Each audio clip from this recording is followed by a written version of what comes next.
Today I'm going to talk about Chan, its history, why it grew in the way it did, why it's different to the early teachings of Buddhism, what it's like living as a monk in China, finally I'll end up with our Chan or meditation retreats and what that entails. So we just start with a history of Chan in China. It was there in a small amount before Bodhidharma arrived in Canton with a few monks. He came with the Lankavatara Sutra, which mainly talks about Tathagata theory or Buddha nature. And this became popular in China. And first of all, Chan was limited to small groups of people living in huts until the time of the fourth patriarch, when imperial sponsorship meant they had a large building put up for them on Yellow Mountain. The history of Bodhidharma is sketchy. It's legend mixed with fantasy and streaks of history. But his message was clear. Show me your mind. Where is it and what is it like? All the time, Chan has been pointing towards mind. And our Grandmaster Empty Cloud said, Chan is the name of mind. And he also said, since Chan arrived in China, its meaning and its methodology has changed several times. According to Empty Cloud's teaching, life was very simple in ancient China, and just a few words would be enough to wake people up to their original nature.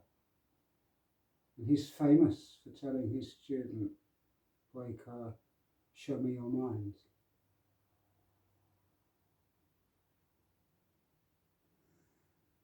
It was really at the time of the sixth patriarch when it got fully formalized,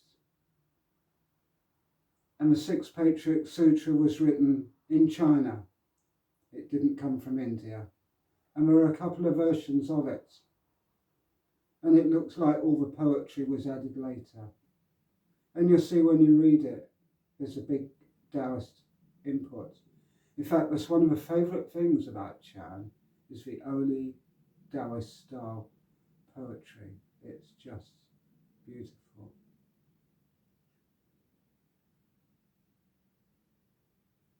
So as it got gradually harder to wake people up,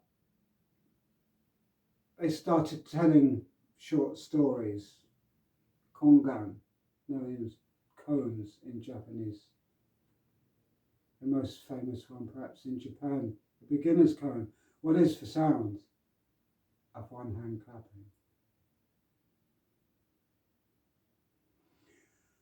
When you want to start to understand this,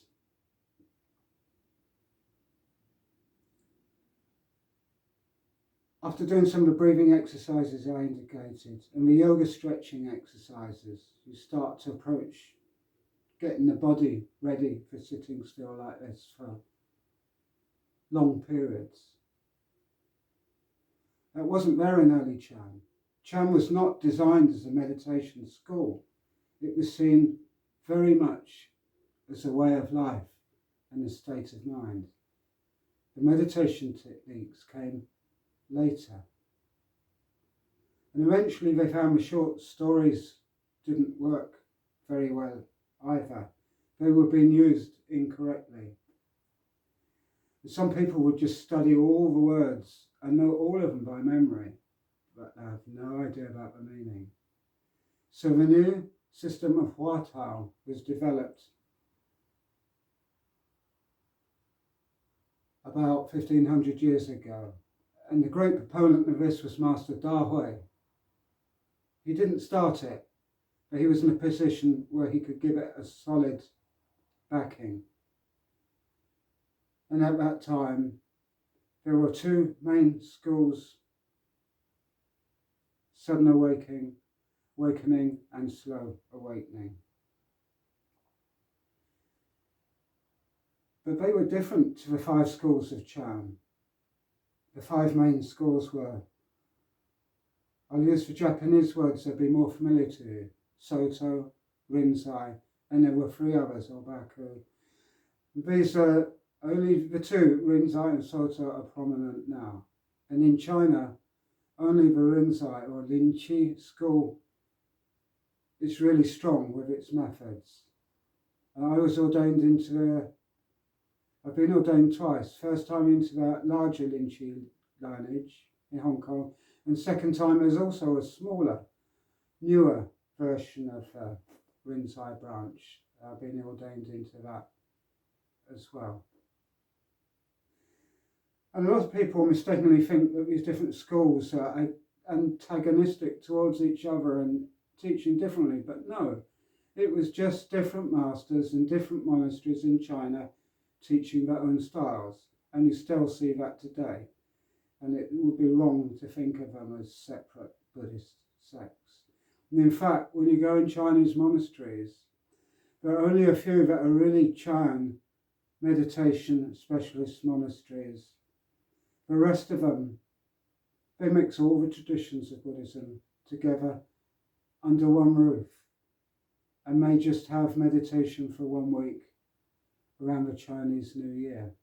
Whereas the specialist ones will have 3 one-hour sittings every day, and their retreats can run up to 10 weeks in the winter. Yes, 10 weeks non-stop, no days off.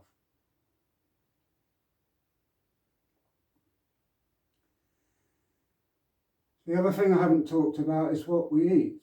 We are what we eat. If we want to sit comfortably, we want a good, clean, pure diet and a decent source of water. We're not going to build a healthy body on junk foods. When we practice Chan, our temple is our body. That means wherever we are, we're practicing. We can't leave our body. So we're with it, and we're practicing with it 24/7. Chan is different to the form-based practices you find in Theravada that talk about the body and its functions and its parts. And analysing the filth of the inside of the body was not appealing to the Chinese, and they dropped it. The Tiantai school was prominent in this.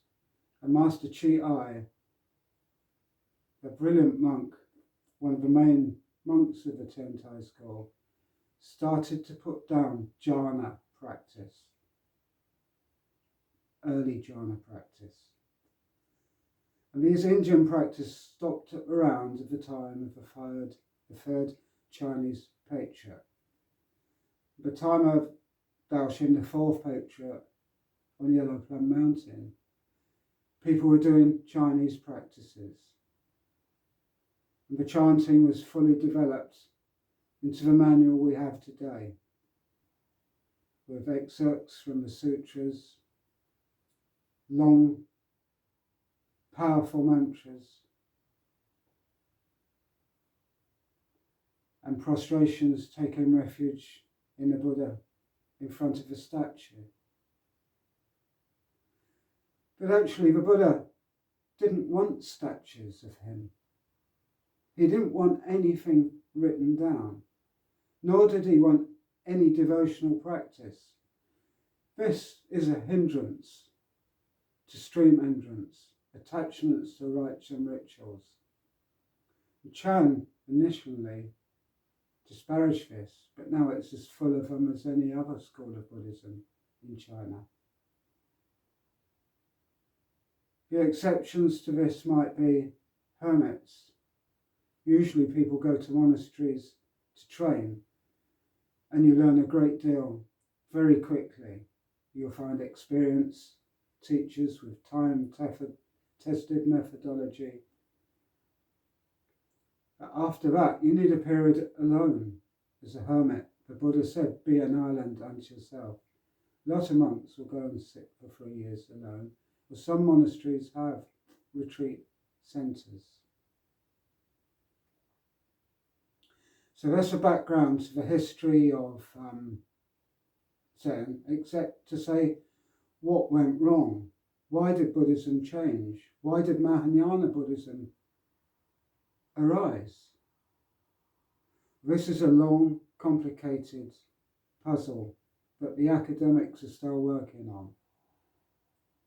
But basically, as societies change at different times in history, they have different emotional needs and way of understanding themselves and reality. Chinese in particular like the Dharma simple, yet very profound. This was ideal for Chan to develop with its rejection of learning. But that's not true. Chan monks also study. A lot of them have master's degrees in Buddhism. So the idea is to study first.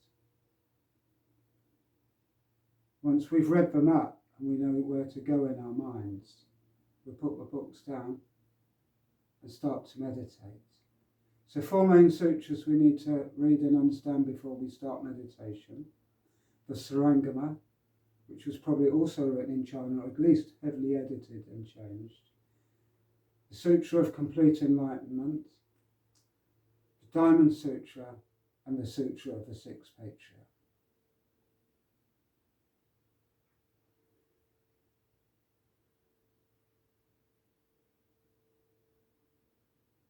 So that's all I'm going to say today on the history, and the next talk will be about what it's actually like to sit in meditation, what it feels like, how we know if we're on the right track, where we go for help and advice, etc.